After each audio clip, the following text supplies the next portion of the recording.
O Godzilla, pessoal, é sem dúvidas uma das criaturas mais incríveis da cultura pop. Tendo sido retratado de diversas formas durante todos esses anos, o Gojira atual do Monsterverse da Legendary, ele possui algumas diferenças em relação às suas versões anteriores. Hoje a gente vai tentar explicar pra vocês um pouco sobre essa anatomia do Godzilla, desde como funciona os poderes e a sua evolução biológica de um filme para outro. E é claro que pra contar isso aqui com vocês, eu não poderia estar sozinho, né? Eu tô com ele, o cara que é o grande especialista da anatomia, o Caio do Espaço Nerd e do The Nerds. Bom, pra quem não me conhece, que nem o Eric falou, sou do canal Espaço Nerd, trago vários vídeos lá de anatomia, né? Eu comprei o livro de anatomia da Marvel, foi onde começou eu ler um pouquinho, entender mais do corpo, dos poderes dos personagens, das fraquezas também. E vamos fazer um do Monsterverse hoje, né? Do Godzilla. E depois vai ter um no meu canal do King Kong, cara. É isso aí, então o Kong vai estar lá. Isso aí, acompanha aqui e acompanha lá também. Então, bora tentar abordar um pouquinho aqui da anatomia do icônico rei dos monstros. Será que daria pra existir um Godzilla na vida real, cara? Ou fora dos filmes aí? Vamos descobrir isso agora mesmo. Então já chega nesse vídeo deixando seu like e bora junto pra mais um vídeo. A origem do Godzilla, ela já foi apresentada de muitas formas diferentes desde que ele chegou pela primeira vez lá nos cinemas. Quando o Largatão apareceu pela primeira vez, né, ainda lá na década de 50, o contexto era justamente o pós-Segunda Guerra Mundial, aonde o mundo inteiro estava ali aprendendo, né, a lidar com o impacto dessas bombas nucleares. Foi justamente por isso que surgiu o Gojira, como se fosse uma espécie de metáfora ao que foi feito com o Japão naquela época. A gente inclusive vai ver um pouco disso no próximo filme da Toho, Godzilla Minus One. Nele teremos uma história de origem do lagarto atômico gigante, aonde a gente vai ter todo esse contexto de Segunda Guerra Mundial sendo abordado. É importante citar essa parte da história, né, do Godzilla, para entender que originalmente o rei dos monstros teria surgido por causa desses muitos testes nucleares, né, daquela época. Ele seria um tipo de mutação biológica, uma resposta da própria natureza aos seres humanos que estavam fazendo esses testes nucleares. Só que isso acabou sendo de certa forma modificado quando a Legendary ela resolveu criar esse seu universo compartilhado de monstros gigantes, adaptando essa história do Godzilla. Já lá no primeiro filme lançado em 2014, a gente viu que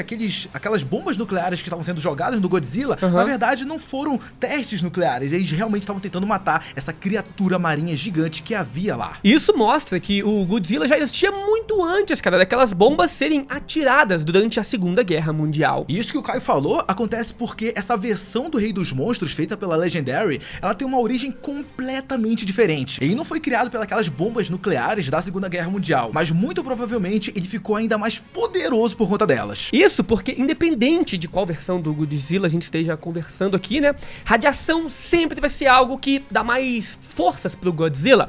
Então aquelas bombas atiradas, né, pra matar o Largatão Atômico não apenas acordaram ele, como também deixaram ele ainda mais poderoso. Vou admitir que é até um pouquinho difícil explicar isso de uma forma mais científica, afinal, a gente não tem nada parecido no mundo real com o Godzilla, né? Tudo bem que a gente até tem sim alguns organismos que reagem de uma forma positiva quando são expostos à radiação, mas nenhum deles vai por aí, né, destruindo prédios e jogando rajada pela boca. Bom, sorte é nossa, né? Ou não, né? Já que essa versão do Godzilla da Legendary tá mais pra um tipo de protetor natural do equilíbrio do mundo, né?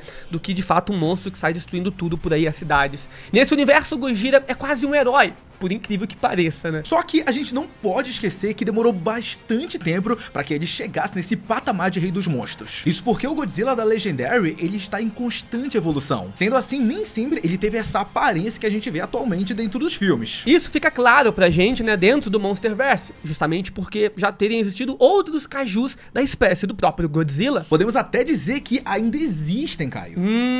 E aí? Lá no último filme, né, um lagarto gigante dentro da Terra Oca, ele aparece quando o Kong tá andando por lá. Aquela criatura, para quem não conhece, tem o nome de Titânus Dug. Ele seria algum tipo de parente distante do Godzilla. Só que ele claramente ainda está muito no início ali da sua evolução, já que a aparência do Dug, né, é bem mais próxima a de um lagarto comum do que a do Godzilla que conhecemos hoje. Tanto que ele aparece buscando alguns animais menores para se alimentar, coisa que a gente não vê o Godzilla fazer nos dias de hoje. Só que não deixa de ser interessante ver como o Dug, ele pode ser milhares e milhares de anos no passado do Godzilla. Sem falar que também explica como o Rei dos Monstros, ele continuou crescendo de um filme para o outro. Afinal, como a gente sabe, os lagartos, eles continuam crescendo, continuam aumentando de tamanho até o momento da sua morte. No primeiro filme do Godzilla da Legendary, né, lançado lá em 2014, ele possuía pouco mais de 100 metros de altura. Essa medida já ultrapassava ultrapassou os 130 metros, cara, nos filmes mais recentes aí. E a expectativa é de que em Godzilla X Kong, né, The New Empire, o rei dos monstros fique ainda maior. Só que embora isso seja uma característica natural dos lagartos, também existe um outro fator que pode acelerar muito o crescimento do Gojira. Trata-se justamente do nível de radiação que tá no local onde ele se encontra. Isso também ficou claro no último filme lançado. Pra quem não se lembra, cara, quando Kong visita ali aquele templo da Terra Oca, nós vemos alguns restos mortais de outros titãs espalhados pelo chão. Aquilo basicamente é o que sobrou da antiga Guerra dos Titãs que aconteceu no passado, onde existiu uma rivalidade entre as espécies do Godzilla e do Kong. Entre aqueles restos mortais ali, cara, podemos ver um gigantesco machado enfiado no crânio de um antepassado do próprio Godzilla. No entanto, o tamanho dessa caveira, né, é ainda maior do que a cabeça do próprio rei dos monstros, o Godzilla. Ou seja, aquele largatão muito provavelmente estava em um patamar evolutivo superior ao do Gojira que conhecemos. Ó, tem até o momento em que o Kong olha pro chão e surge aquele brilho formando a silhueta de um Godzilla gigantesco. Caso aquele brilho seja de uma carcaça de algum antepassado morto dele, fica bem claro que o rei dos monstros ele pode crescer muito mais com a presença da radiação da Terra Oca. E já que estamos falando desse brilho azul, né, que aparece nesse lugar, não tem como deixar aqui, cara, de comentar sobre a baforada atômica do Godzilla. Afinal, até onde sabemos, se trata basicamente da mesma energia. Esse poder do Gojira é uma coisa que vem mudando constantemente durante os filmes. Lá em 2014, por exemplo, a gente viu que a potência do sopro atômico, ela era bem menor, algo parecido com uma rajada flamejante de dragão, vamos dizer assim. Só que nos filmes recentes, a gente viu que o poder atingido, de verdade, está em outro patamar. Principalmente lá em Godzilla vs Kong, onde a gente acabou vendo um momento na qual o rei dos monstros consegue abrir uma cratera até a superfície da Terra Oca. É verdade que ainda não foi mostrado como que essa energia destrutiva funciona, né, dentro do organismo do Godzilla. O que sabemos é que o fator fundamental para ele controlar, né, são as placas dorsais presentes nas suas costas. Elas fazem todo o trabalho de estabilizar a temperatura corporal do Gojira no momento em que ele precisa utilizar esse poder. É por isso que sempre que o lagartão ele dispara esse sopro atômico, a gente vê que as placas dorsais elas também estão brilhando. Elas são tão importantes para o organismo do Godzilla que mesmo se ele acaba morrendo, a energia continua brilhando em suas placas. A gente vê isso, por exemplo, no próprio machado gigante que o Kong acaba encontrando lá dentro da Terra Oca. Pra quem não se lembra, né, o machado era feito justamente com uma das placas dorsais arrancadas de um monstro da própria espécie do Godzilla. E mesmo fora do corpo, ela ainda possuía o brilho azul, característico da baforada atômica. Ó, também é importante ressaltar que a origem dessa energia, ela ainda não foi tão bem explicada dentro do Monsterverse. O que a gente sabe de acordo com os materiais oficiais é que existe uma lenda lá contada pelo povo que existia lá dentro da Ilha da Caveira, que segundo eles, há um tempo atrás, o Godzilla ele acabou engolindo uma estrela que acabou caindo do céu. É possível que essa tal estrela, né, tenha realmente caído na Terra Oca